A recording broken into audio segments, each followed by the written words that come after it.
तो ये विचारधारा श्रीमद् भागवत महापुराण का कलियुग के अंत के बारे में।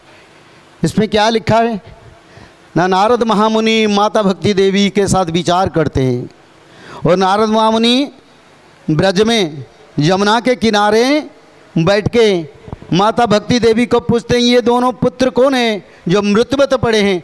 तब माता बोलते हैं ये मेरे दोनों पुत्र ज्ञान वैराग्य, और मेरा जन्म तो द्राविड़ देश में हुआ था, कर्नाटक में मेरा बढ़ावा आया और भारत में मैंने घूम घूम के महाराष्ट्र में मेरे को सबसे ज़्यादा सम्मान मिला और धर्म महाराष्ट्र में बरकरार था और वहीं पर मेरे को बड़ा आनंद था। पर जब भगवान कृष्ण का देहांत हो गया मैं गुजरात में विकलांग बन गया। धर्मध्वजी ने मेरे को विकलांग बना दिया और मेरे दोनों पुत्र भी मृत्युवत पड़े हैं। और बचने के लिए मैंने वृंदावन आया गया। वृंदावन में तो मेरे को जीवन मिला, पर जाने के लिए चल प्रचन्न होने के लिए कोई शक्ति मेरा पास नहीं है। बस इतना ही मेरे बेटे दोनों पढ़े, पंचतीर्थ गंगा जमुना सरस्वती नर्मदा सिंधु कावेरी जैसे तीर्थ मेरे पुत्र का मेरा सेवा करते, पर कोई प्रभाव नहीं है। तब नारद महामुनि होता है माँ अभी दारुण कलियुग चल रहा है। अगर आज से 2000 साल पहले मानो नारद महामुनि आए थे भगवान कृष्ण के देहांत के बाद, बुद्ध देव से पहले यानी 3800 साल पहले नारद महामुनि आए थे, तो उसी समय अगर दारुण कलियुग चल रहा था, अभी कौन सा कलियुग मेरे को बताइए। दारुण कलियुग का अर्थ है घोर कलियुग का जो वन अवस्था चल रहा था उसमें प्रमाण है। भविष्य पुराण तो प्रमाण की है, स्पष्ट रूप से सब लिखा है। कल के अवतार के बारे में, कब कलियुग का अंत होगा, सब लिखा है। पर बात है ये भागवत महापुराण में दारुण कलियुग उस समय चल रहा था, तो इस समय बाल्य अवस्था कैसे बनेगा।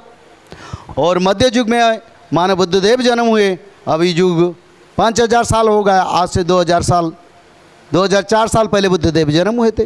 तो दारुण कलियुग का अर्थ कलियुग का यौवन अवस्था। उस समय क्या था उसके विचारधारा रखूँगा, फिर हमारी जो संत परंपरा से हम बुलाएंगे उसकी विचारधारा को आधार रखता हूँ, क्योंकि मेरे विचारधारा रखने से पहले सबसे बड़ा महत्व संतों का विचारधारा। मैं बड़ा सम्मान के साथ चक्रवर्ती डॉक्टर शिव योगी शिव आचार्य जी को वंदन करते हैं, निवेदन करते हैं आप आइए, आपका वाणी को हम सुनने के लिए यहाँ इंतज़ार में आइए। बोलिए जगन्नाथ स्वामी की। आइए महाराज, बड़ा आनंद है।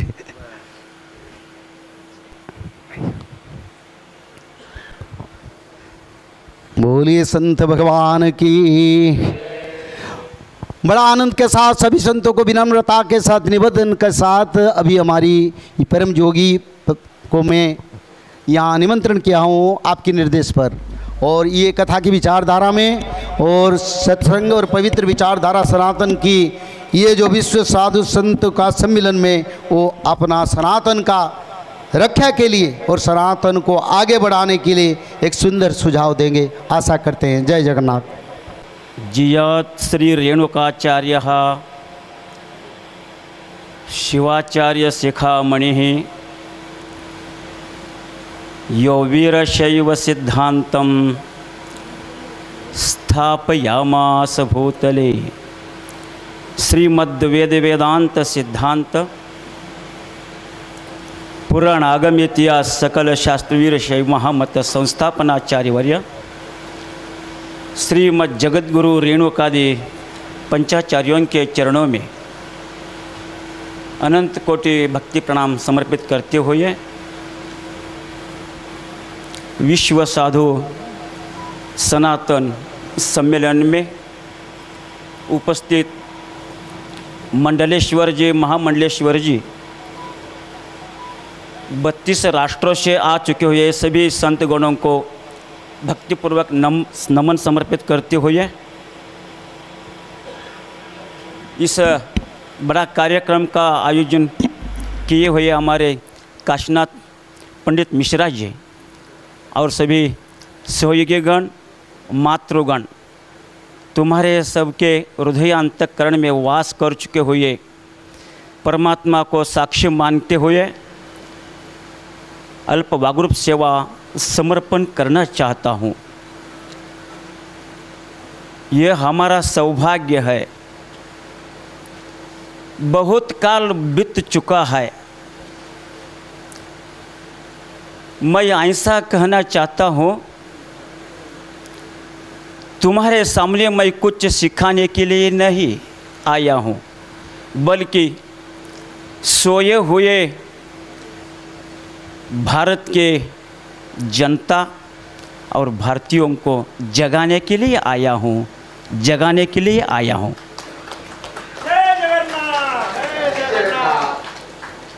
कुछ विद्वान दावा करेंगे, श्री जी हम सोए नहीं, हम खड़े हुए हैं।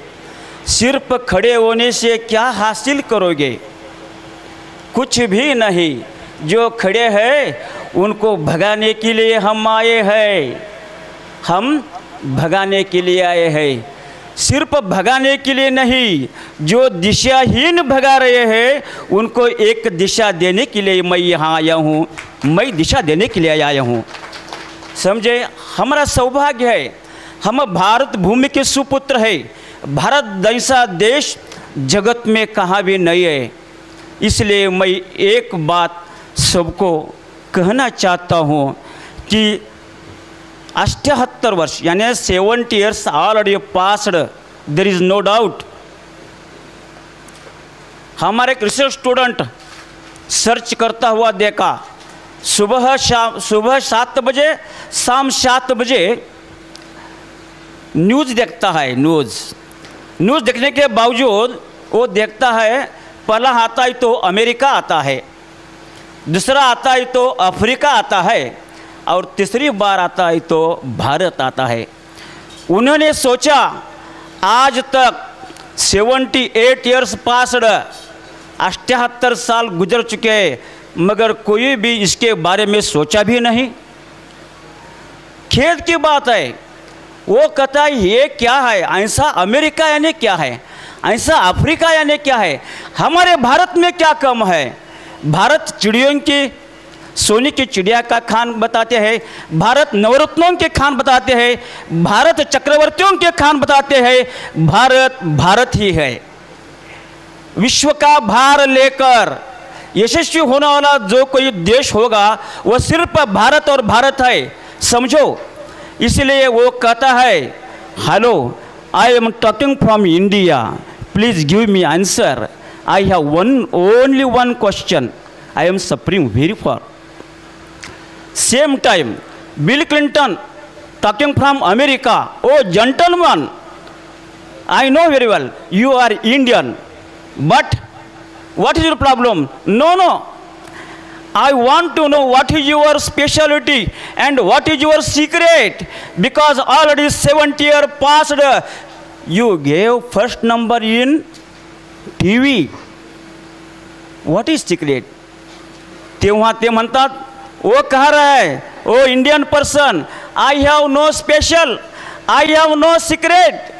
America means only raw bread, which is not eatable to every person. इसका मतलब यह है, अमेरिका मीन्स कुछ भी नहीं है, वो कच्ची रोटी है, वो कोई भी खा नहीं सकता, खाने के बावजूद पेट दर्द तुरंत शुरू होता है।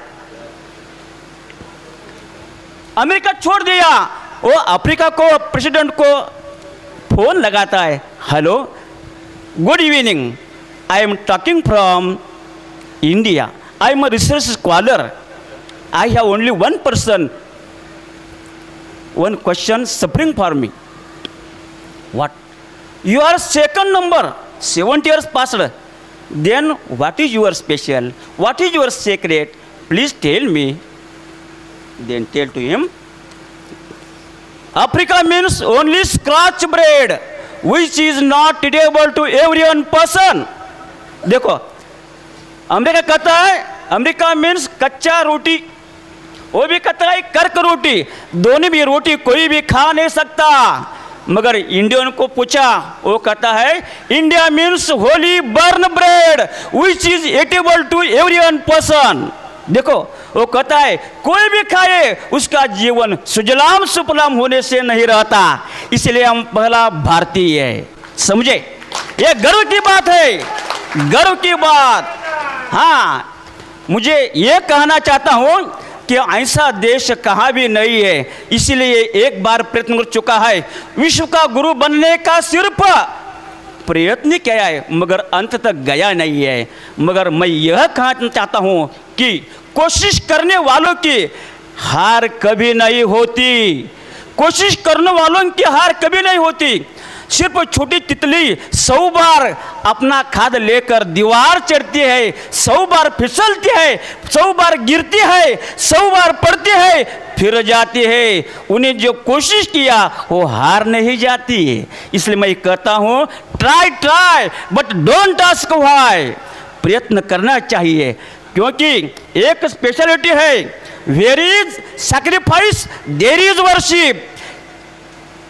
देखो, ये भारत का बहुत बड़ा रत्न है, त्याग है। यहाँ सभी जो आया है ना, ये त्याग के लिए आए हैं, यहाँ किसी का भी स्वार्थ नहीं है। इसलिए कह चुका है, पूजा किसकी होती? ग्रंथों की नहीं, पूजा पुरुषों की नहीं, पूजा स्त्रियों की नहीं, पूजा अबर ऊर्ध्वों की नहीं होती। होती है क्या? नहीं होती है किसकी? त्यागात जगति पूज्यन्ते पशु पाषाण पादपाः गुणा सर्वत्र पूज्यन्ते गुणिषु न च लिंगम न च वयः न च लिंगम न च वयः। जहाँ त्याग की प्रतीति आती है उसकी पूजा होती है, इसकी पूजा। इसीलिए मैं कहना चाहता हूँ, आज का सम्मेलन है वो त्याग का प्रतीक है, वो त्याग का प्रतीक है। इसलिए मैं यही कहना चाहता हूँ, हम सब कुछ नवचार कर चुके हैं, किस लिए? जगत का कल्याण के लिए। और का सोचना हमारा धर्म है, और का कल्याण करना हमारा धर्म है, मगर अमेरिका अफ्रीका का नहीं है। इसलिए एक बार स्वप्न नहीं रहेगा, वो साक्षात्कार हो ही जाएगा। मगर मैं एक कहना चाहता हूँ, हमारा भारत देश जो बंटवारा हुआ है अन्य किसी से नहीं है। हमारे जो पादरी लोग हैं, मौलवी है, उन्हीं से ही हमारा बंटवारा हो चुका है।